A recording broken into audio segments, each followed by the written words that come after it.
మకరజ్యోతి గురించి వివరించండి. శబరిమలలో జరిగే ఉత్సవాలలో ముఖ్యమైనది మకరజ్యోతి. జ్యోతి స్వరూపునిగా స్వామివారు కాంతిమలై నుండి దర్శనమిస్తారు. ప్రతి సంవత్సరం జనవరి నెలలో మకర సంక్రమణం రోజున మాత్రమే స్వామివారి జ్యోతిస్వరూప దర్శనం అవుతుంది. ఆ సమయంలో లక్షలాది మంది భక్తుల శరణుఘోషతో శబరి కొండంతా నిండిపోయి కర్పూర జ్యోతులు సన్నిధానం అంతా ప్రజ్వరిల్లగా భక్త జనసందోహం ఆనందంతో స్వామివారి దివ్యస్వరూపాన్ని దర్శించి పునీతులవుతారు. అహం బ్రహ్మాస్మి తత్వం అనగానేమి? ఇది చాలా గొప్ప సిద్ధాంతము. తాను, ఇతరులు, సృష్టిలోని సకల జీవరాశులన్నీ భగవంతుని స్వరూపమని ఎంచి అన్నింటిలోనూ దైవమును దర్శించగలిగే స్థాయికి మానవులు ఎదుగుటయే దీని అంతరార్థము. ప్రతి మానవుడు దీనిని పాటించినచో లోక కళ్యాణం తప్పక జరుగుతుంది. అందుకే అయ్యప్ప దీక్షలో ఈ తత్వమును పాటించటం తప్పనిసరిగా భావిస్తారు. భూతల శయనం అనగానేమి? భూతల శయనం అనగా నేల మీద నిద్రించటం.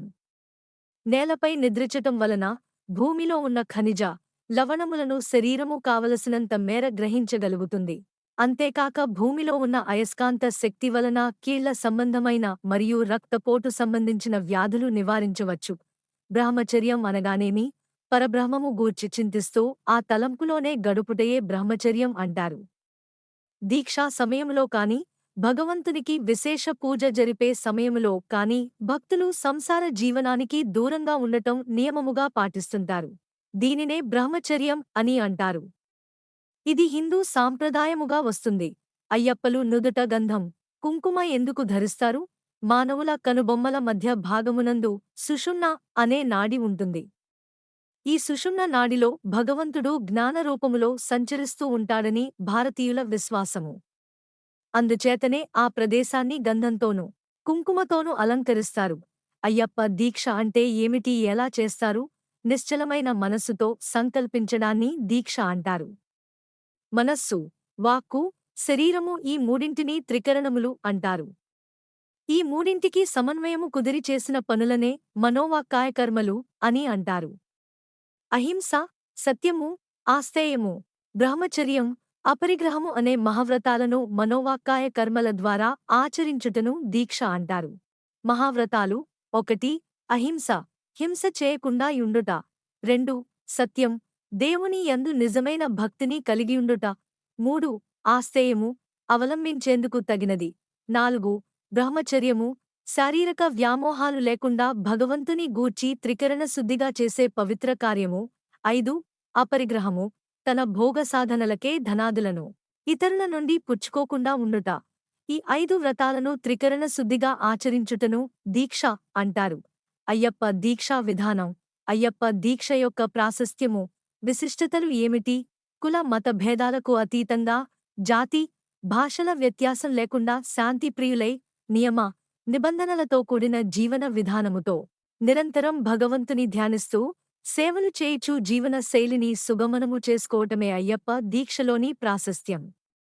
మానవుని మానసిక ప్రవృత్తులను, ఇంద్రియ వికారములను, భవధారలను భగవంతుని వైపునకు మరల్చి నిత్యానందమును అతి సహజముగా సిద్ధింపజేయుటే అయ్యప్ప దీక్షలోని విశిష్టత. అయ్యప్ప దీక్షలో అందరినీ స్వామి అని ఎందుకు పిలుస్తారు? జీవులన్నిటిలోనూ దేవుడున్నాడనే భావంతోనే జీవులన్నిటినీ స్వామి అని పిలవాలని అయ్యప్ప దీక్షలో నియమాన్ని విధించారు. అందుచేతనే అయ్యప్ప దీక్షలో ఉన్న భక్తులు అందరినీ స్వామి అనే పిలుస్తారు. దీక్షలో పాటించవలసిన భోజన విధానం మరియు ఆహార నిబంధనలు ఏమిటి? ఆహార నిబంధనలు లేని దీక్ష దీక్షయే కాదు. ఈ దీక్షలో నియమిత, పరిమిత, సాత్విక, సకాల, ధర్మార్జన శాఖాహారమును మాత్రమే భుజించాలనే నిబంధన కలదు. దీక్ష సమయంలో రోజుకు ఒక్కసారి మాత్రమే భుజించవలెను. ఉదయం, రాత్రి సమయంలో ఫలహారమును తగిన మాత్రములోనే తీసుకునవలెను. మధ్యాహ్నం 12 గంటలకు చేయటం ఉత్తమం. 1 గంటకు చేయటం మధ్యమం. 2 గంటలకు చేయటం అధమం. భోజనానికి ముందు తరువాత కాళ్ళు చేతులు శుభ్రంగా కడుక్కోవాలి. దీక్షాకాలములో మసాలా దినుసులు గల ఆహారమును విడిచిపెట్టుట అలవాటు చేసుకోవాలి. ఉప్పు కారములు తక్కువగా ఉండి పక్వమైన, శుద్ధమైన ఆహారాన్ని సాత్వికమైన ఆహారమని అంటారు. అట్టి ఆహారమును దీక్షాకాలములో భుజించవలెను. సాత్విక శాఖాహారము శరీరమును తేలికపరుస్తుంది.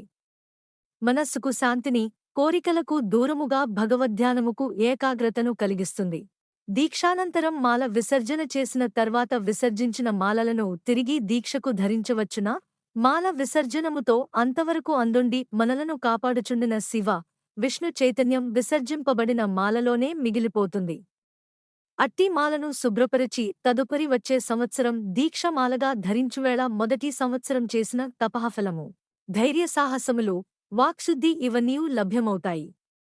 మాల విసర్జనానంతరం ఆ మాలను నిత్యం పూజలోయించి అనుదినం స్పర్శించువేళ శబరినాథుని చైతన్యము తోడున్నంత ధైర్యము లభిస్తుంది.